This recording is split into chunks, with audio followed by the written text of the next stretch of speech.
মোহাম্মদ জাহাঙ্গীর হোসেন হেলাল, খুলনা 2। সালামু আলাইকুম মাননীয় স্পিকার, আমি শেখ জাহাঙ্গীর হোসেন হেলাল। আমার নির্বাচনী আসন 100 খুলনা 2। আমার নির্বাচনী আসন খুলনা 2 বিভাগীয় শহর হিসাবে তৃতীয় বৃহত্তম বিভাগীয় শহর।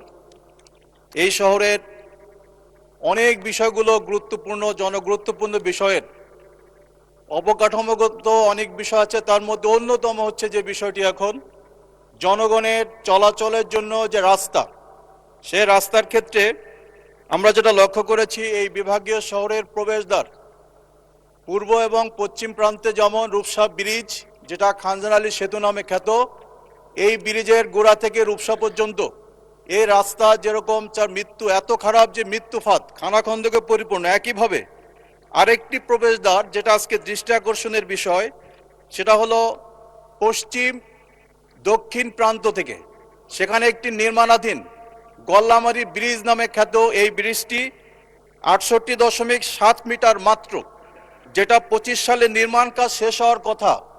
বিগত সরকারের সময় যারা এই কাজের সাথে নিয়োজিত ছিল, 5ই আগস্টের পর এই সকল কাজ 5ই আগস্টের পর কাজ ফেলে রেখে যাওয়ার কারণে 25 সালে এটা নির্মাণ কাজ সম্পন্ন হওয়া সম্ভব হয়নি। সেই কারণে আমি সংশ্লিষ্ট মন্ত্রণালয়ের দৃষ্টি আকর্ষণ করছি, জনগুরুত্বপূর্ণ লাখ লাখ মানুষ এখান থেকে যাতায়াত করে। ওই ব্রিজটি সম্পন্ন না হওয়ার কারণে ওখানে যথেষ্ট জনদুর্ভোগ দেখা দিয়েছে। সেই কারণে সংশ্লিষ্ট মন্ত্রণালয়ের মনোযোগ আকর্ষণ করছে, অতি সত্বর এই ব্রিজটি নির্মাণ কাজ সম্পন্ন হওয়া জরুরি। ধন্যবাদ মাননীয় স্পিকার।